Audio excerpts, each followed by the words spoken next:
हा खचलेला सखा अर्जुन हा काढण्यासाठी हे गीता ज्ञान दिला. ते ज्ञान तुमच्या आमच्यासाठी उपयोगी आहे.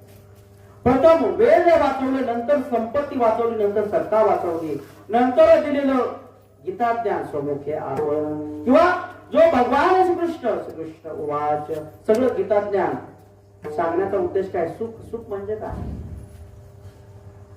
जे आपल्या मनाला बघा सुख काय असतं. मी व्यवहारातून जातो, फ्रीज घेतल्याच्या नंतर थंड पाणी मिळतं हे सुख आहे. घर घेतल्याच्या नंतर निवारा मिळतो ते सुख क्षणिक का असेल पण ते सुख आहे. हे वेगवेगळ्या छोट्या छोट्या गोष्टीतून मिळणारं सुख आहे. जर घेतलं तर, मानलं तर. नाहीतर मिळालेलं कुठलीही गोष्ट समाधान नसेल, सुख मानण्याची प्रवृत्ती जर नसेल, तर तुम्हाला काही जर मिळालं, भावना सुखाची जर नसेल, तर मिळालेल्या गोष्टीचा त्रास झाल्याशिवाय राहत नाही. तेव्हा सांगण्याचा उद्देश आहे तुकोबांची गाथा बुडाली तारली गेली. तिथे पांडुरंग परमात्मा तारक येतो. ज्ञानोबरांची ज्ञानेश्वरी कुणी दिली? गीता अलंकार नाम ज्ञानेश्वरी हरी अवतार अलंकार पुरवासी ज्ञानाबाई सुंदरी ताराबाई ती ज्ञानेश्वरी तारण्यासाठी काम केलं. बाकी सगळ्या संत मंडळींचा अवतार आहे. ज्ञानराज कोण आहेत? महाविष्णूचा अवतार. या अवतारानं काय केलं? जे तुमच्या आमच्या विकासासाठी प्रगतीसाठी महत्वाचं आहे हे सगळं संत साहित्य हे अवतार कार्य आहे. ते संतांचं अवतार कार्य आहे. संत रूपानं आलेल्या भगवंताचं ते अवतार कार्य आहे.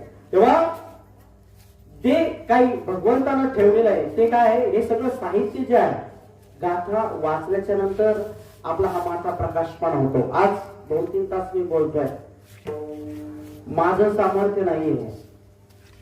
हे त्या गाथ्याचं, हे ज्ञानेश्वरीचं, हे सगळ्या संत साहित्याचं, गीतेचं, हे सगळं त्या भगवंताचं सामर्थ्य आहे.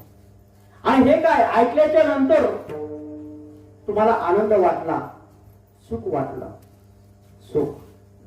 म्हणून पुढे तुकोबाराय सांगतात की सुख ठेवी आम्हासाठी.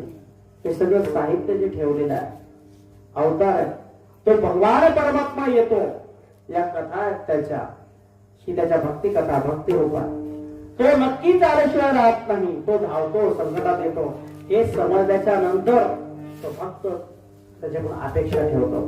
तो पांडुरंग परमात्मा येतो. अरे असा हा प्रभू श्रीरामचंद्रांचा अवतार स्वतःच्या जीवनात किती सुख आहे किती दुःख आहे याचा विचार न करणारा. ज्या माता कौशल्याच्या उदरात राहिल्याच्या नंतर नामदेव महाराज वर्णन करतात